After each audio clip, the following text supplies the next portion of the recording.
Hi guys, I'm Ritu and with me as always Mangalam. Mangalam, growing up, you had two kinds of eaters. There were people like you, the vegetarians, and there were people like me, the non-vegetarians. But what have you today? I mean, there's vegans, there's pescatarians. There's eggitarians, people who are vegetarian but eat only egg, make that exception. There's lacto-vegetarians, there's Evo vegetarians, or I don't even know the kind of tarians that exist now. It's just... A lot of them are actually annoying as well. But to be very honest, I eat vegetarian food and the only egg I consume are in desserts. Well, I don't know what category that you fall into. Desertarian. But you know what? The fact of the matter is these evolving diet preferences, the health consciousness and rising awareness for climate change, all of this has given rise to a food revolution of sorts, and that is what we're going to discuss today on Mad About Markets. And you know what? These ingredients for success of this food revolution, you have the new protein options which are based on plants, which are microorganisms, fermentation and cultivated through animal cells. So these are the kinds of alternative protein products which aim to, one, mimic the look, the feel, and the nutritional profile of your regular animal-based meats and products. And that is what we're going to discuss today. The big question, how big is the market? How large is this alternate protein market? What pace is it growing at and how quickly will it get to the critical mass that we're talking about? Well, the world's consumers love animal-based proteins, so much so that in 2020, we ate nearly 574 million metric tons worth of meat, seafood, dairy and eggs. That's almost 75 kilograms per person. That's also the average weight of a human being on Earth. The total protein consumption was 587 million tons, of which 13 million metric tons was alternate proteins. This is just 2020. But a report by BCG says that this market for alternate proteins, which is the green part that you see here, could grow all the way from 13 million tons to close to 97 million metric tons by 2035. And that's just the base case scenario. The bulk of this, of course, will be plant-based meats at about 69 million metric tons. So that's a lot of plant-based meats that we're talking about. And the plant-based alternatives, actually, if you look at the overall space, the study also finds that the alternative protein forms only 2% of the total animal protein market. So that is the potential for growth, because by 2035, it is expected that they will make up almost 11% of the overall protein market. And that, again, like you said, was a base case scenario, right? In a faster technological innovation scenario where there's full regulatory support, it could speed up growth all the way to 22% in an optimistic scenario. So huge potential for growth from 2% all the way to 22%. On that note, let's bring in our experts on the show today. It's a packed house. We have Deepika Bhan, the President of Packaged Foods at Tata Consumer Products, Ashu Phake, the Vice President and Business Head of Frozen Foods at ITC, Varun Deshpande, who is the Managing Director at the Good Food Institute, are some of the people joining us. And that's not all. We also have Sandeep Singh, who is the co-founder of Blue Tribe Foods. Remember, this is the one that has Virat Kohli's investment in it. Shraddha Bhansali, the COO and co-founder at Evo Foods too, will join us here in the studio in just a bit. But let's go across to Varun first. Varun, what according to you is the size of the global alternate protein market, and what according to you again is the potential that it has in India itself? So at the Good Food Institute India, we've seen a lot of projections from the likes of Kearney, UBS, JP Morgan, the companies that kind of size these markets globally. Have said that the plant-based meat market in particular is worth anywhere from about $90 billion to $370 billion globally by the year 2030 or 2035, right? And that's obviously a huge multi-billion-dollar global opportunity. The Indian opportunity within that is also sizable, right? Within this decade, the modeling that we've done indicates that we can get to about anywhere from about 1,800 crores to about 3,000 crores plus just for the domestic consumption of plant-based meat, with additional roughly the same size of export opportunity, right? So if you look at the significant opportunity that we have in India, it's not just for the domestic market, but also to fulfill some of that very large global demand for these products. No, absolutely. And, various studies have various estimates. But Sandeep, let me come to you on that note, because, you've been one of the early players in the market. What is the typical target customer? I mean, are you focusing on the vegetarians who are curious to try this mock meat, or is it non-vegetarians who you think will shift because of various reasons, and who is it a harder sell to? First things first, we are not with the vegetarian population. We believe if vegetarians eat our meat, it's achieving nothing on the global scale. It's not reducing greenhouse emission. It's not saving animals' lives. So we are very clearly for the non-vegetarian only, I would say. Vegetarians are welcome to eat it, but to make an impact, we need the meat-eating consumer to switch to us. Now, of course, you rightly said that unlike the West, we don't eat meat like twice a day, like in the West. So we believe even if somebody's eating meat, say thrice a week, if he switches to Blue Try once a week, we have made a positive impact. And there are a lot of people who are very conscious. The consumer and the youth of today are very conscious about the impact on the environment. They are a very discerning set of audiences we have today, consumers we have. So a lot of people who are, they know that what industrial meat does, and they are very conscious, and they would like to kind of reduce the greenhouse emission. The youth is very conscious. So the conscious consumer will switch to this, and they are switching. Ashu, how has the consumer acceptance been, and what are your expansion plans in this space? Plant-based diets, if you look at the portfolio that ITC MasterChef has today, in my plant-based diets portion, there is enough and more for consumers seeking alternates in plant, because the idea is, are we giving consumers enough beyond just paneer as an alternate in the veg space? So in my portfolio, I have products as beetroot kebab. If you look at my kebab range, I have beetroot kebabs, I have a dahi kebab, I have a falafel kebab, which is plant-based in a way, right?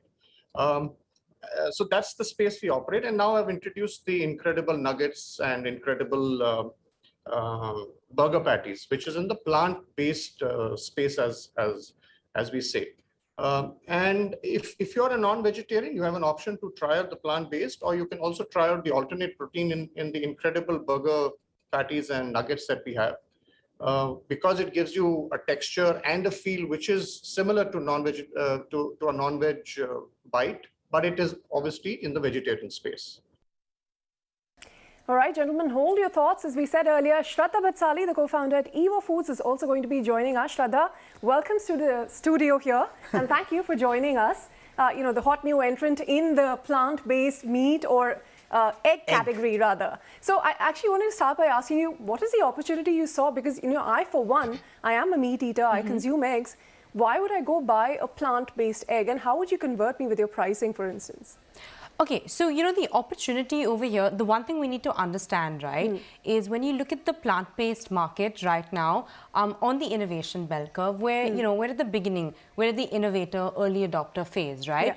So currently, with the kind of education and the price points which are available on the market, the opportunity is not per se to, convert someone like you who's having it.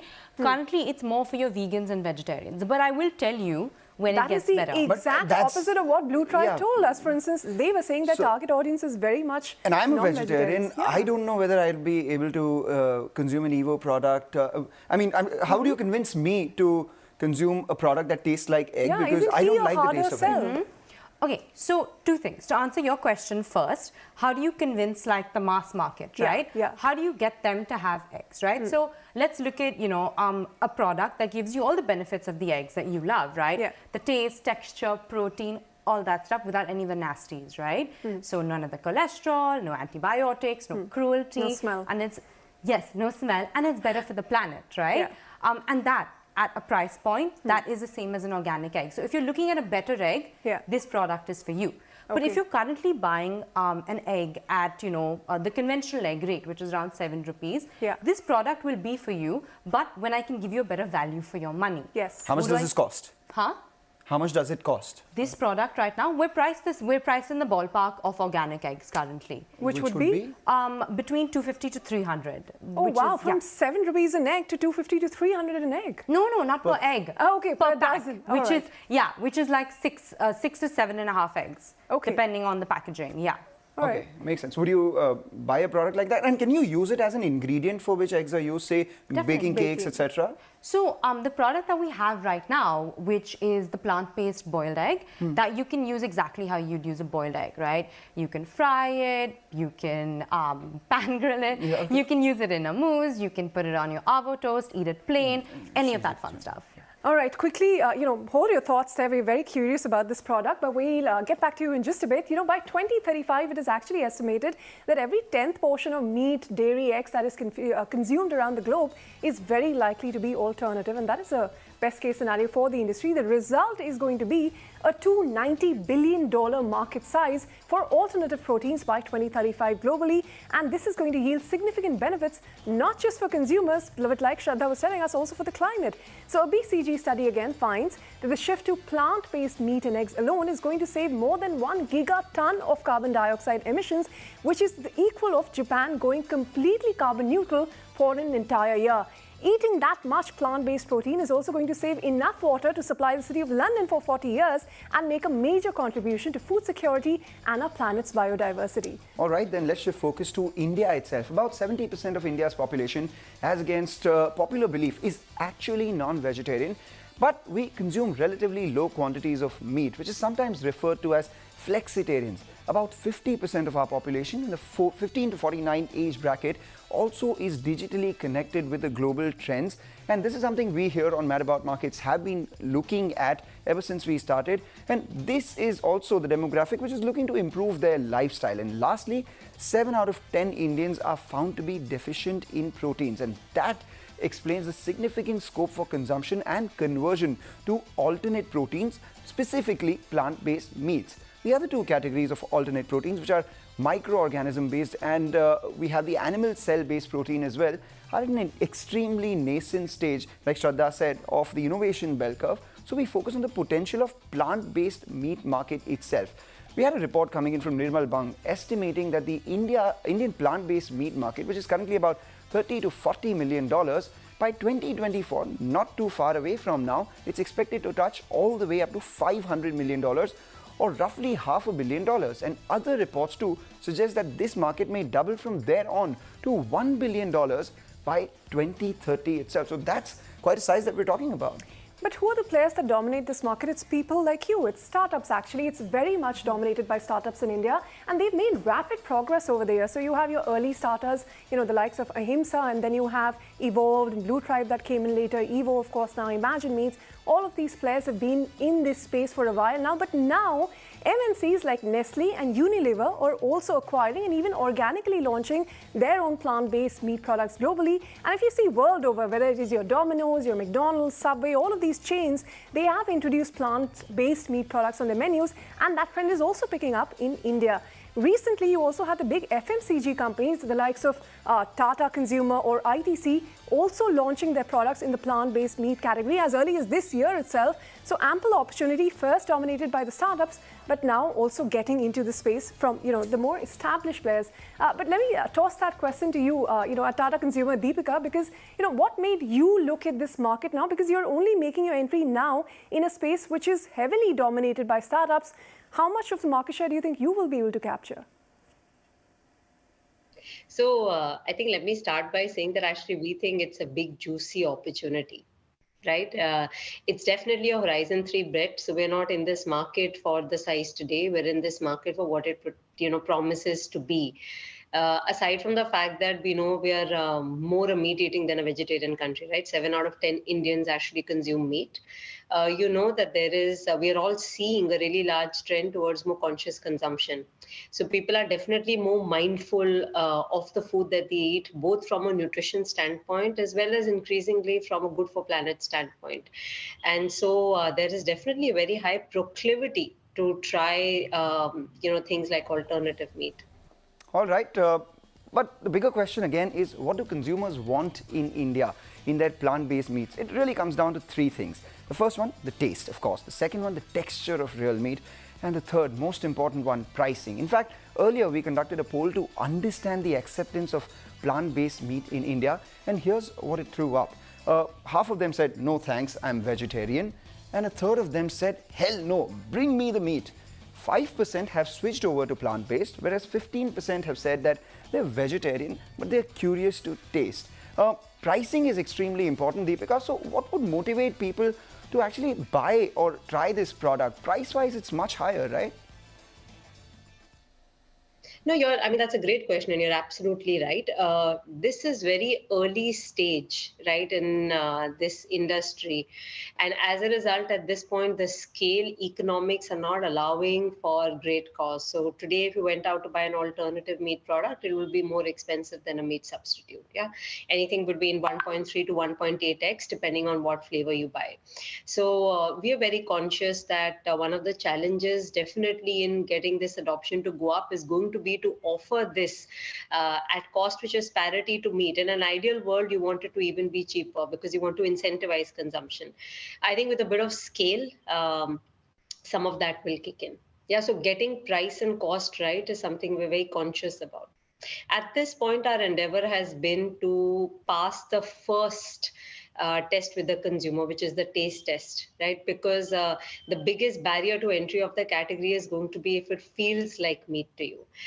So yes, we are conscious there is higher cost, but that will settle over time. All right, Deepika, take your point, but like we said, again, for companies, it also becomes about profitability. And at an innovation scale, you require a lot of investment to get there. So Varun, what has been the investor interest in this space been like outside in India? Is it as high as what we see globally? Yeah, globally, investors have poured in about 11 billion with a B US dollars into this overall smart protein landscape. That includes plant-based foods, but also the other categories like products produced from animal cells or from fungi, etc. In India, there's only been a very minuscule amount that's gone into investment here, right? So we think India can actually be a huge growth market for this. Out of that 11 billion, less than 15 million with an M US dollars have gone into India over the last decade or so. And a lot of that has come within the last couple of years. In fact, we're seeing a lot of market momentum in India. We're seeing something like 40 plus companies across all plant-based industries, that's meat, egg and dairy, plant-based foods, that are being formed, and many of them were formed within the last 18 months and coming to market as we speak. So there is this huge opportunity now, and investors are seeing it positively, especially when they look at, for example, consumers saying, 63% of consumers saying, as I was mentioning, that they would be willing to or extremely willing to replace their meat consumption with a plant-based meat product. That does present an opportunity for a very interesting market for them to invest in. All right, and that brings us to the question to Shraddha. Shraddha, how much money have you raised so far, and do you make any revenue? So we just actually launched. We've raised just under 1 million in our pre-seed round, and we're raising more currently. Like you said, yes, it is pretty capital intensive because we have put in a lot of money into the R&D portion of creating Evo. But yeah, we just launched actually 20 days ago, and the response has been fantastic. Actually, the first day for pre-sales without any ad revenue, we sold 1,000 eggs on the first day, pre-sales. So it's been pretty exciting. It is pretty early to give more concrete numbers, but there's a definite excitement in the market for the product. There is an excitement in the market, but do you think it's going to remain more of a metro phenomenon? Is it really going to be able to become a mass product, especially something as niche as, vegetarian eggs? Okay. So, like I've said before, right, the Indian mentality is a value for money mentality. Yeah, absolutely. Taste is amazing, texture is amazing, but when it comes to tier 2, tier 3 cities, if we cannot compete on price, then we can't really capture mass market, right? Like I said, when it comes to value for money, we need to give the customer a bang for the buck. What does that mean, right? Better nutrition capabilities, better functionality, at the same price point. We need to give them everything and more that their animal product can give them. And how close are you to getting there? So we actually just entered an amazing partnership with Ginkgo Bioworks to also, use precision fermentation to produce actual egg cells, through fermentation. Okay. So while we talk about, it's nascent, the technology is not that far away. I do believe that within the next 5 years, we can make a genuinely better egg that's not similar to an egg, but that is an egg and at a better price point. It's a process, and we're getting there. Yes. All right, so that brings us to the time where we take a short break. And on the other side, actually, we also look at key growth drivers, the speed bump in the alternative protein space, and discuss the bigger question. As always, we will ask the bigger question, and that is, can alternate proteins be true mass market products of the future? That and more when we return. And Shraddha, thank you very much for your time here. Thank you so much.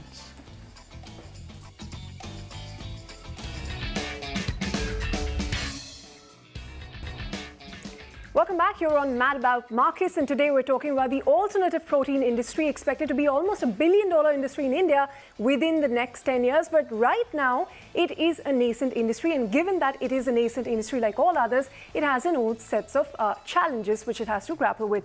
So consumer acceptance is the biggest one, where the industry needs to maintain consumers' interest in these alternative proteins and their willingness to adopt to them, which could be impaired by concerns about sustainability, about health and safety. Then, of course, there's always the risk that the industry could be suddenly transformed by an entirely new technology, such as the creation of foods which are not even based on agricultural inputs at all. So that is something they have to keep up with. Proper regulation of how alternative proteins are made, approved and marketed and labeled is also essential at present.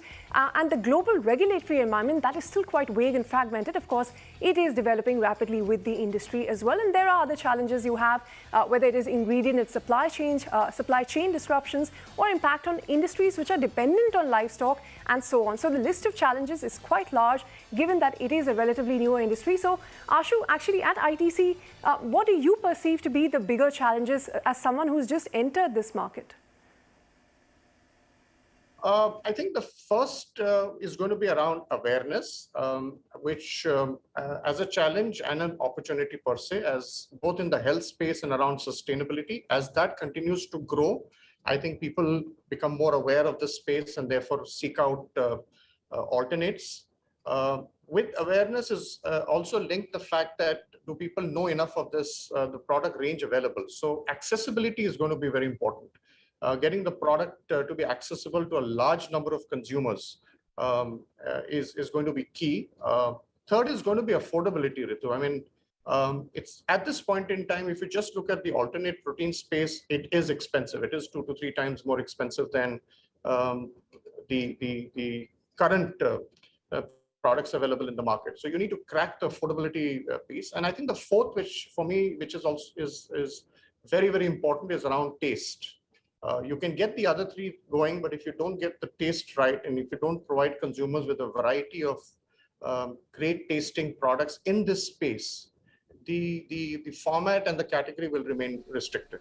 Take that point: awareness, access, affordability, and most importantly, taste. But Deepika, what according to you, from a Tata consumer standpoint, are the challenges which are unique in India to promote a product like this? We have our own set of challenges, right?